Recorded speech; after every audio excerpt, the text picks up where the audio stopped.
Shri Swami Samarth. Gas on केला आहे, त्याच्यावर ठेवली आहे कढई. कढईमध्ये टाकले शेंगदाणे, त्याला चांगलं भाजून घेतलं आहे. आपणाचे सर्वांचे माझ्या यूट्यूब चॅनलमध्ये आपले स्वागत आहे. लागणारे साहित्य आपल्याला उसळला. मिरच्या घेतल्या 5-6, 3 आलू घेतले, 1 टमाटर घेतलं, कढीपत्ता घेतला, चवीनुसार मीठ घेतलं, आपले हे 1 घंटा पहिले साबुदाणा भिजवला होता ते घेतलं. गॅस बंद करा. आता आपल्या मिक्सरच्या भांड्यामध्ये शेंगदाणे काढून घ्या. त्याला मस्त बारीक करून काढून घ्या. एक भांडं घ्या, त्याच्यामध्ये पाणी घ्या. आलू खिसणी घ्या, त्यानं खिसून टाका चांगलं बारीक बारीक. छानपैकी असं खिसून घ्या त्याला.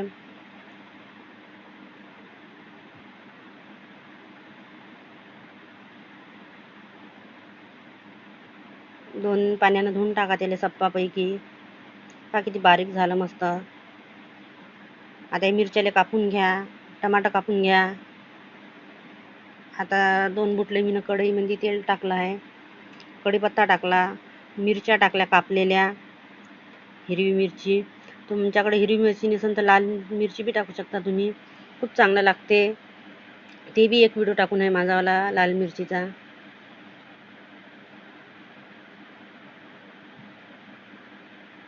आलू टाका. चांगलं जेणेकरून आपल्या आलूमध्ये पाणी नसलं पाहिजे, असं हे करा जा. चांगलं त्याला कालून घ्या.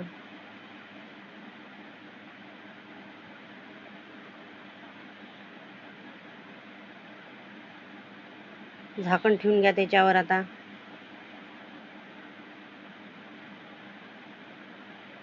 पावर कमी कर जा. झाकण काढून घ्या.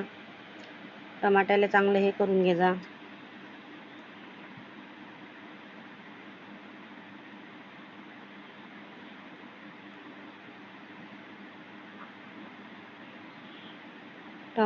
आता हे टाकून घ्या. जेव्हा मी टमाटर टाकलं होतं तेव्हा चवीनुसार मीठ टाकलं होतं. तुम्ही तुमच्यानुसार मीठ टाकजा चवीनुसार. त्याला बी फिरून घ्या चांगलं. झाकून घ्या झाकणी 1 ते 1.5 मिनिटासाठी. झाकण आता काढून घेणार. आपण जे बारीक शेंगदाणे केले होते ते टाकून घ्या त्याच्यामध्ये. त्याला पण फिरून घ्या. चांगलं फिरून घ्या त्याला पण.